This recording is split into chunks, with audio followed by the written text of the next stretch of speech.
companheiro na partilha, salve Cristo, luz da vida, companheiro na partilha.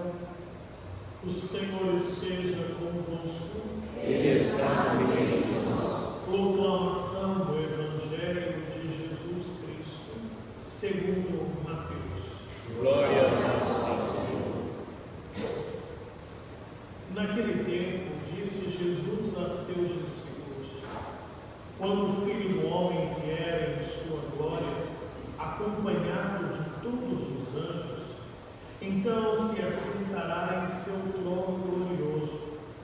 Todos os povos da terra serão reunidos diante dele, e ele separará uns dos outros, assim como o pastor separa as ovelhas dos cabritos, e colocará as ovelhas à sua direita e os cabritos à sua esquerda. Então o rei dirá aos que estiverem à sua direita: vinde, benditos de meu Pai, recebei como herança o reino que meu Pai vos preparou desde a criação do mundo. Pois eu estava com fome e me destes de comer. Eu estava com sede e me destes de beber. Eu era estrangeiro e me recebestes em casa. Eu estava nu e me vestistes. Eu estava doente e cuidastes de mim. Eu estava na prisão e fostes me visitar. Então os justos me perguntarão: Senhor, quando foi que te vimos com fome e te demos de comer? Com sede e te demos de beber? Quando foi que te vimos como estrangeiro e te recebemos em casa? E sem roupa e te vestimos? Quando foi que te vimos doente ou preso e fomos te visitar? Então o rei lhes responderá: em verdade eu vos digo, que todas as vezes que fizestes isso a um desses pequeninos de seus irmãos, foi a mim que o fizestes. Depois o rei dirá aos que estiverem à sua esquerda: afastai-vos de mim, malditos, ide para o fogo eterno, preparado para o diabo e para os seus anjos. Pois eu estava com fome e não me destes de comer. Eu estava com sede e não me destes de beber. Eu era estrangeiro e não me recebestes em casa. Eu estava nu e não me vestistes. Eu estava doente e na prisão, e não fostes me visitar. E responderão também eles: Senhor, quando foi que te vimos com fome ou com sede, como estrangeiro ou nu, doente ou preso, e não te servimos? Então o rei responderá: em verdade eu vos digo, todas as vezes que não fizestes isso a um desses pequeninos, foi a mim que não fizestes.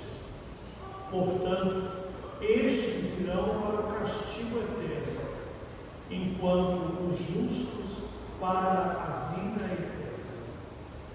Palavra da salvação. Glória a Deus. Podemos nos assentar. Queridos irmãos e irmãs, o que vocês observam de comum nas duas leituras que ouvimos, e que é de forma muito interessante, percebendo uma realidade celeste?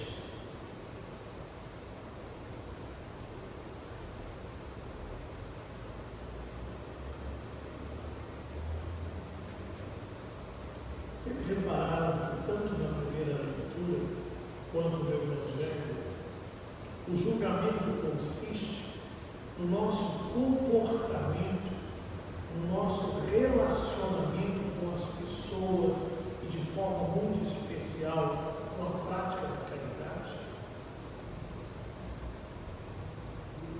aí nós podemos entender uma coisa que muitos esquecem.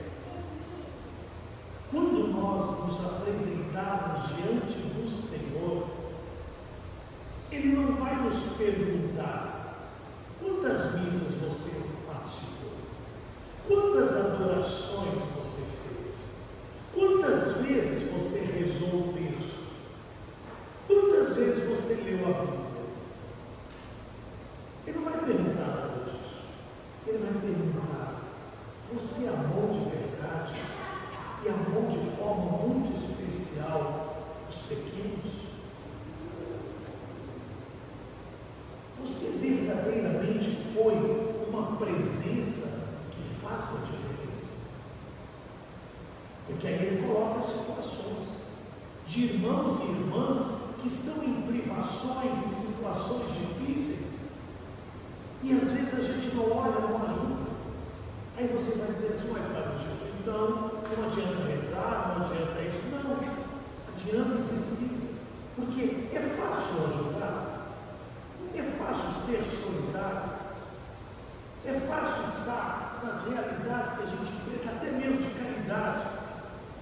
Por exemplo, sábado, nossa comunidade distribuiu as cestas básicas. Sempre quando distribui cesta básica, tem sempre uma reclamação, tem sempre um que vem querendo. Aí o pessoal dá vontade de largar tudo. Não, tem que continuar. É fácil a realidade do casamento, da família, do estudo? Não, não é fácil. Aí, por causa disso, a gente vem para a missa, porque a Eucaristia é o quê? Sustento e remédio. Eu preciso ser forte para perseverar na ação de caridade. O trabalho de caridade, o trabalho social, de solidariedade, ele também me machuca. E eu preciso ser curado para não desistir. Quando eu tomo o terço para rezar e medito os mistérios, eu vou me fortalecendo para viver aquilo que eu estou meditando. Quando eu pego a Escritura, eu vou vendo aqui que na Escritura eu encontro pessoas que fizeram o bem, mas que apanharam, que foram até criticados. Vou lembrar, Tobias, o Tobit, o pai de Tobias, ele ajudava a enterrar os mortos, etc. Aí de repente acontece uma coisa com ele, a esposa dele, a primeira, fala assim: o que adiantou essa realidade?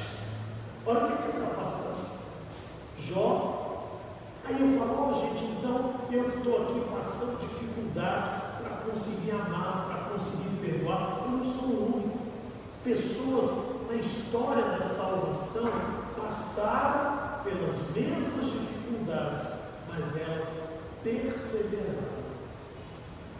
Aí a gente consegue entender a importância da vida espiritual, porque ela vai se tornar aquilo que eu gosto de dizer: a raiz de uma árvore frutífera. Ninguém precisa saber quantos textos, quantas adorações, quantas missas, quantas leituras de Bíblia. Isso é a raiz da minha espiritualidade.